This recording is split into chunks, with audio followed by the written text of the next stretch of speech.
खमागणी and welcome.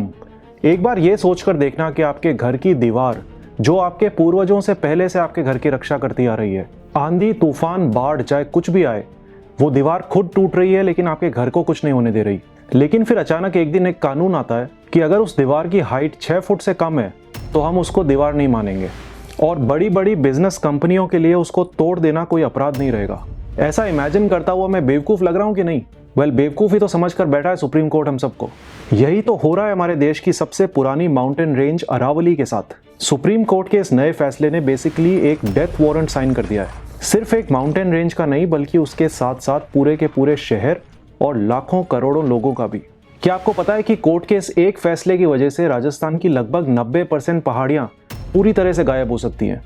और आज के इस वीडियो में मैं अरावली इशू को थोड़ा बेहतर समझाने की कोशिश करूंगा। और बात सिर्फ राजस्थान की नहीं है, इस वीडियो में ये भी समझेंगे कि कैसे एक 100 मीटर रूल दिल्ली एनसीआर को एक परमानेंट गैस चैम्बर बना सकता है और थार डेजर्ट को आपके दरवाजे तक ला सकता है। अरावली सिर्फ पहाड़ियां नहीं है, ये इंडिया का इकोलॉजिकल शील्ड है जो गुजरात से शुरू होकर राजस्थान से होते हुए दिल्ली तक 700 किलोमीटर में फैली हुई है। इनफैक्ट ये पहाड़ियां हिमालय से भी पुरानी है। जब धरती पर मल्टी सेल्यूलर लाइफ ओरिजिनेट हुई थी तब भी अरावलीज वहां खड़ी थी। ये रेंज एक नेचुरल बैरियर है जो थार डेजर्ट को ईस्टवर्ड यानी दिल्ली, हरियाणा और वेस्टर्न उत्तर प्रदेश की तरफ बढ़ने से रोकती है। बेसिकली इनको आप दिल्ली एनसीआर का लंग्स कह सकते हो क्योंकि ये टॉक्सिक डस्ट स्टॉर्म्स को एब्जॉर्ब भी करती है। और सबसे इंपॉर्टेंट, ये एक रिचार्ज मशीन है। अरावली का हर एक hectare almost 2 million litre ground water को रिचार्ज कर सकता है। लेकिन आज ये नॉर्थ इंडिया को करोड़ों सालों से बचाने वाली पुरानी ढाल खुद टूट रही है। जस्ट पिछले महीने नवंबर में सुप्रीम कोर्ट ने मिनिस्ट्री ऑफ एनवायरनमेंट की तरफ से एक प्रपोजल एक्सेप्ट किया और शॉकिंग बात यह है कि ये प्रपोजल मिनिस्ट्री ऑफ एनवायरनमेंट से आया है।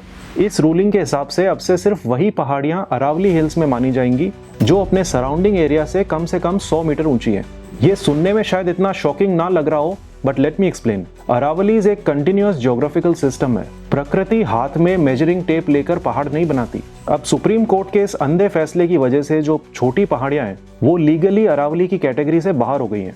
अरावली मोस्टली राजस्थान में ही है जहां टोटल 12,081 पहाड़ियां हैं, लेकिन उनमें से सिर्फ 1048 ही 100 मीटर से ऊंची हैं।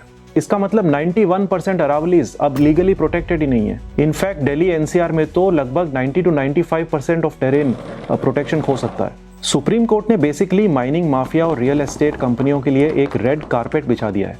सस्टेनेबल माइनिंग जैसी कोई चीज है नहीं, स्पेशली हमारे देश में तो नहीं है, क्योंकि अगर होती तो ऐसे ही राजस्थान के 128 हिल्स में से 31 गायब नहीं हो गए होते। क्या इमेजिन कर सकते हो हमारे राजस्थान में जहां अभी ये एक्स्ट्राऑर्डिनरीली सुंदर पहाड़ियां हैं, वहां ये वो नोएडा की तरह 100 करोड़ वाले फ्लैट्स और गोल्फ कोर्स बनाना चाहते हैं।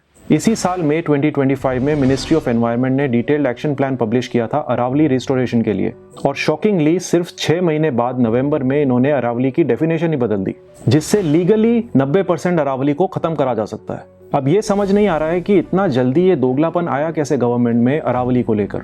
अगर पहले से ये प्लान था कि इन पहाड़ियों को तोड़ना है तो मई में फिर वो रिपोर्ट क्यों पब्लिश की जिसमें खुद ही ने अरावली को नॉर्थ वेस्टर्न इंडिया के ग्रीन लंग्स बताया है? फिर वो रिस्टोरेशन और सस्टेनेबिलिटी जैसी बातें क्यों? और अगर ये प्लान पहले से नहीं था तो अचानक से कैसे बन गया? कोई बड़ी कंपनियों का इन्वेस्टमेंट दिख रहा है यहाँ पर तो साफ साफ। अच्छा, ऊपर से जो गवर्नमेंट ने 16,500 करोड़ एलोकेट करे हैं फॉरेस्ट रिस्टोरेशन के लिए, उसको खर्च कहाँ करेंगे अगर पहले फॉरेस्ट ही खत्म कर देंगे? लेकिन इन बेवकूफों को कोई ये समझाए कि अगर ये पहाड़ियां 90% खत्म कर दी तो इसका इम्पैक्ट क्या हो सकता है। इसका रिजल्ट कैटेस्ट्रोफिक है। पहला, डेजर्टिफिकेशन। अरावली में पहले से ही 12 ब्रीचेस यानी गैप्स हैं। अगर छोटी पहाड़ियां माइनिंग के लिए समतल कर दी तो ये गैप्स और बड़े हो जाएंगे और थार डेजर्ट सीधा दिल्ली की तरफ बढ़ना शुरू कर देगा। दूसरा, वाटर क्राइसिस। गुरुग्राम और जयपुर जैसे शहर पहले ही पानी की कमी से जूझ रहे हैं। अरावली का रॉकी टेरेन बारिश के पानी को एक्विफर्स में भेजता है। इन पहाड़ियों को तोड़ने का सीधा सीधा मतलब है नॉर्थ इंडिया का नेचुरल प्लम्बिंग सिस्टम डिस्ट्रॉय करना। तीसरा, द गैस चैम्बर। दिल्ली की हवा के हाल तो पता ही है, लेकिन मैं आपको बता दूं कि ये हाल तो फिर भी ठीक है, and all thanks to Aravalli.